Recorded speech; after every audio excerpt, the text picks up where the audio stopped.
Kami dari tim pengembang perangkat lunak Tubat Odds mengembangkan aplikasi inventaris barang, yaitu MyStuff.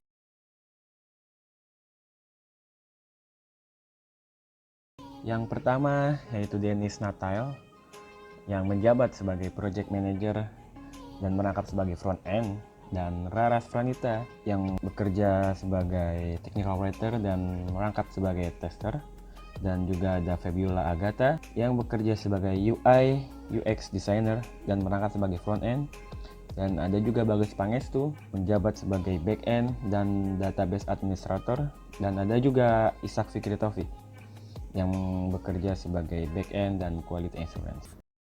Latar belakang dikembangkannya perangkat lunak adalah karena koperasi merupakan tempat wirausaha yang memerlukan pencatatan barang yang detail. Banyaknya barang yang keluar dan masuk setiap harinya menyulitkan pegawai untuk mencatat barang tersebut secara manual. Belum lagi pencatatan transaksi dan perubahan harga yang dapat terjadi kapan saja. Oleh karena itu, perangkat lunak ini memungkinkan pengguna untuk mencatat semua barang masuk dan keluar, mengganti informasi produk barang, mencetak transaksi barang, dan melihat informasi produk seperti harga rata-rata dari produk tersebut dengan 3 akses yang diberikan, yaitu pegawai dengan hak akses tertinggi dapat memonitor pekerjaan pegawai di bawahnya agar meminimalisir perbedaan stok barang di pencatatan dan di lapangan.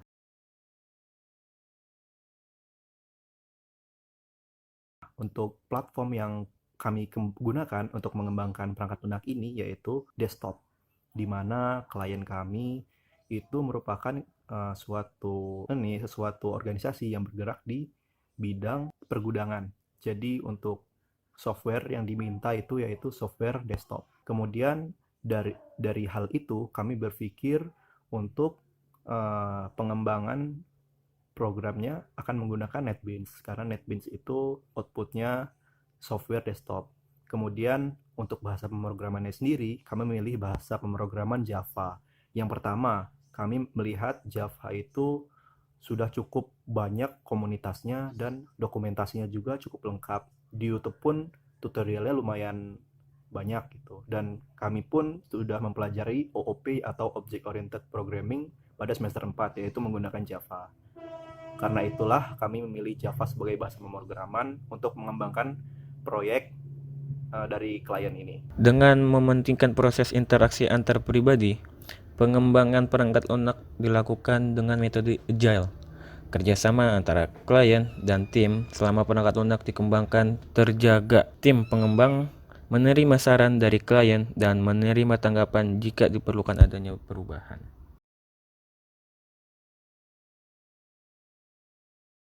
Saya di sini akan menemukan software yang telah kami deploy yaitu software MyStuff, di mana software ini berbasis desktop dan ketika ini di running ini tidak menggunakan bantuan NetBeans. Nah, langsung saja saya di sini akan melakukan pendaftaran terlebih dahulu. Nama saya sendiri, Bagas, kemudian ID saya atau email.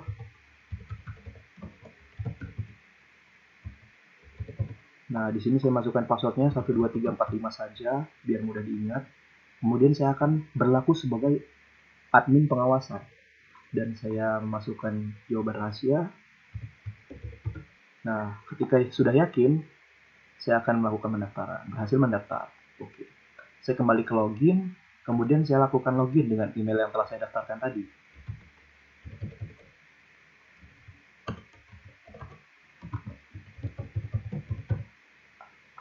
Di sini 12345. Kita lihat lagi. Ya, benar. Dan saya ketika klik enter, tombol sudah berfungsi. Tombol enter di keyboard sudah berfungsi. Nah, di sini saya akan melakukan ada 3 menu nih sebenarnya. Ada 3 menu, cek barang, transaksi pembelian, dan transaksi penjualan. Di mana cek barang ini kita bisa melihat seluruh barang yang terdapat dalam database. Ditampilkan di sini ada beberapa kolom juga di atasnya. Ya, kita juga di sini bisa mengecek berdasarkan stok, terendah, tertinggi, tertinggi, terendah, kemudian berdasarkan jenis barang, makanan misalkan. Ini makanan, minuman, ataupun rokok. Di sini kita juga bisa mencari produk, misalkan saya ingin mencari aqua. Aqua huruf kecil semua, non case sensitif. Nah, di sini kita ketemu aqua. Ketika kita klik salah satu row di dalam tabel, misalkan saya klik nih Aquanya nih. Nah, di sini akan muncul detail barangnya. Jadi di sini detail barang akan muncul dan kita dapat mengedit misalkan ada sesuatu kesalahan gitu. Nah, di sini admin pengawasan bisa mengedit supaya membenarkannya. Nah, misalkan di sini stoknya ini bukan 20 nih, tapi 220. Nah, salah input kan misalkan saya simpan perubahan, ada dialog konfirmasi, saya klik yes. Berhasil memperbarui. Saya exit. Nah, di sini ketika saya refresh table, kita klik Aqua lagi, stok sudah 220 sekarang. Oke. Saya kembali ke menu. Nah, ini transaksi pembelian. Transaksi pembelian ini merupakan seluruh kegiatan yang telah dilakukan oleh admin pembelian barang. Nah, seluruh kegiatannya itu akan di apa ya? Istilahnya itu memiliki transaksi di sini. Jadi, misalkan kita klik nih, misalkan admin pembelian telah melakukan transaksi barang yaitu berupa Aqua. Nih, jumlah barang masuknya 10. Kemudian pada tanggal 5 nih, pada tanggal 4 bulan 5 2020 jam sekian. Nah, di sini admin pengawasan dapat melihat kegiatan admin pembelian ini. Nah, ketika ingin mendokumentasikan untuk laporan ke atasan, kita bisa generate. Nah, ini salah satu fitur yang paling bagus. Nah, di sini akan mencetak struknya, dan ketika kita cetak struk, kita pilih dulu. Misalkan kita ingin cetak ke PDF, kita print. Nah, kita tunggu nih prosesnya. Nah, kita pilih filenya. Misalkan saya di sini ingin memberi nama laporan pembelian Aqua. Nah, kita tunggu. Sudah kita cek di sini. Laporan pembelian Aqua sudah jadi dibentuk PDF. Nah, itu dia. Kemudian kembali.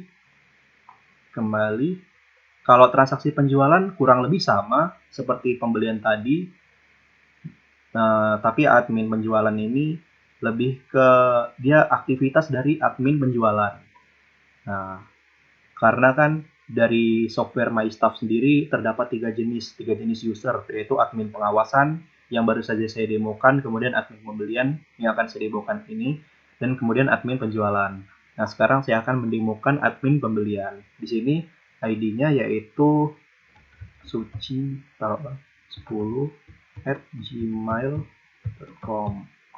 Misalkan passwordnya 12345, tadi kan sudah terdaftar nih misalkan. Login. Nah, di sini dashboard admin pembelian. Di sini ada tulisan selamat datang, nama kita Suci misalkan, selamat bekerja. Kita refresh, hilang jadi pembelian. Nah, di sini kurang lebih sama, terdapat tabel dan stok juga. Di sini kita bisa urutkan berdasarkan stok terendah, tertinggi, kemudian berdasarkan jenis makanan, minuman, dan lain-lain. Nah, tapi di sini ada dua fitur, yaitu tambah produk baru. Ini ketika produk yang ada di dalam database, ketika produk tidak ada dalam database, misalkan produk baru nih ingin masuk ke gudang. Nah, kita harus tambahkan satu persatu nih.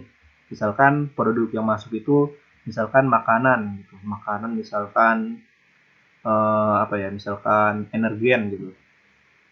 ID-nya MKN, misalkan kita buat 034. Misalkan nama barangnya itu energen kurma. Jumlah stoknya misalkan 120 kotak yang masuk. Harganya tiap kotaknya itu misalkan kita ambil 15.000. Ini makanan. Nah, di sini merupakan drop down atau combo box. Kita pilih makanan, tambah barang, yakin. Nah, tambah produk berhasil, transaksi berhasil. Nah, transaksi ini akan masuk ke tabel transaksi pembelian barang di admin pengawasan tadi. Nanti kita cek. Oke, di sini sudah. Kita close. Nah, kita cari di sini. Energen. Ada dua nih energen. Nah, yang baru tadi rasa kurma. Nah, di sini sudah masuk semua. Oke. Itu yang pertama, penambahan barang. Kemudian yang kedua itu ada update barang. Misalkan yang di database sudah ada nih datanya, tapi ada barang masuk lagi. Misalkan kita cari nih Sprite nih misalkan. Barang masuk nih karena mau bulan puasa. Nambah 200 misalkan. 200 stok masuknya 200. Harganya itu tiap botolnya misalkan 7.500 sekarang. Jadi kan 7.000 sekarang 7.500. Harga rata-rata pembeliannya itu 5.000. Nah, nanti akan otomatis terkonversi. Simpan, berhasil. Nah, transaksi berhasil juga. Ini transaksi akan masuk ke tabel pembelian barang tadi. Nah, kita refresh. Sekarang Sprite stoknya 250 nih. 250 dengan harga sekarang 7.500 dan harga rata-ratanya berubah jadi 6.625. Nah, ini pembelian, kemudian logout. Saya akan masuk ke admin penjualan. Misalkan di sini namanya denies33@gmail.com dan passwordnya 12345 juga. Misalkan login. Nah, di sini kurang lebih sama tampilannya. Stok, bisa mencari juga. Dan ini kita refresh dulu penjualan. Nah, misalkan kita ingin menjual ini nih, Citato. Kan sudah ada detailnya.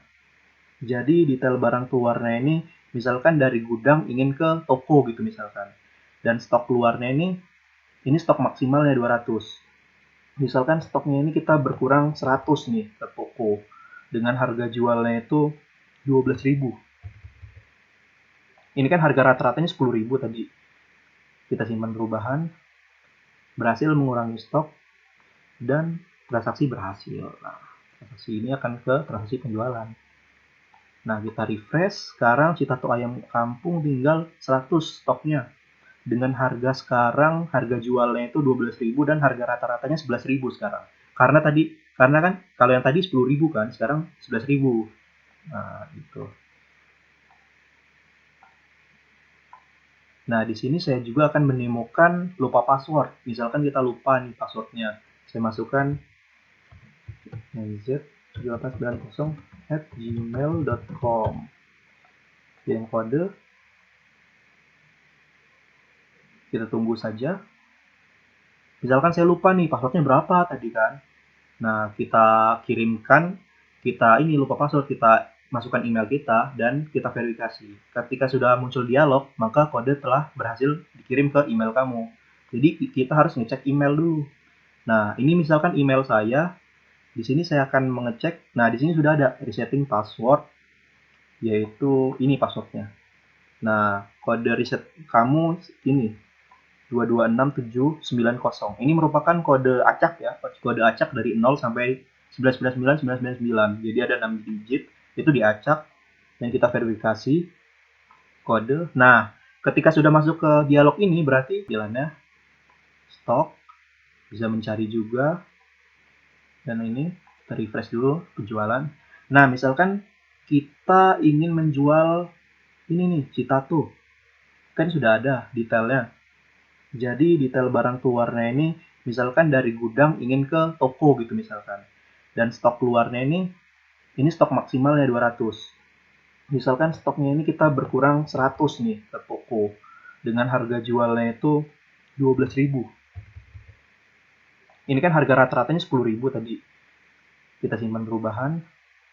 Berhasil mengurangi stok dan transaksi berhasil. Nah, transaksi ini akan ke transaksi penjualan.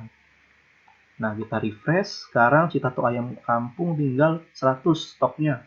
Dengan harga sekarang, harga jualnya itu 12.000 dan harga rata-ratanya 11.000 sekarang. Karena kan kalau yang tadi 10.000 kan, sekarang 11.000. Nah, gitu. Nah, di sini saya juga akan menemukan lupa password. Misalkan kita lupa nih passwordnya. Saya masukkan z1890@gmail.com. Kirim kode. Kita tunggu saja. Misalkan saya lupa nih passwordnya berapa tadi kan. Nah, kita kirimkan, ini lupa password, kita masukkan email kita dan kita verifikasi. Ketika sudah muncul dialog, maka kode telah berhasil dikirim ke email kamu. Jadi kita harus ngecek email dulu. Nah, ini misalkan email saya. Di sini saya akan mengecek. Nah, di sini sudah ada resetting password, yaitu ini passwordnya. Nah, kode reset kamu ini 226790. Ini merupakan kode acak ya, kode acak dari 0 sampai 119999. Jadi ada 6 digit, itu diacak dan kita verifikasi kode. Nah, ketika sudah masuk ke dialog ini, berarti kita bisa mereset password lama kita. Misalkan tadi 12345 nih, kan kita lupa nih, 12345 kita ubah jadi 54321 misalkan. 54321. Jadi ini harus sama passwordnya. Jadi kalau misalkan ada satu saja yang berbeda, password tidak sama. Misalnya keluar dialog, password tidak sama. Nah, gitu. Misalkan 54321, kita perbarui nih passwordnya. Password Anda berhasil diperbarui. Oke. Kita kembali ke login. Nah, di sini kita login dengan akun kita yang dengan password yang baru. Misalkan cnz7890@gmail.com. Di sini password kita tadi 54321. Nah, kita login. Nah, berhasil. Selamat datang Bagas Pangestu, selamat bekerja. Oke, di sini tadi saya akan mengecek transaksi pembelian yang tadi. Nah, di sini kan ada Sprite nih. Nah, Sprite ini sudah masuk nih transaksinya. Dengan nomor transaksi 25, tanggal transaksinya tanggal 6. Tanggal 6 itu berarti sekarang pukul 14 sekian. Kode barangnya ini kita bisa cetak gitu.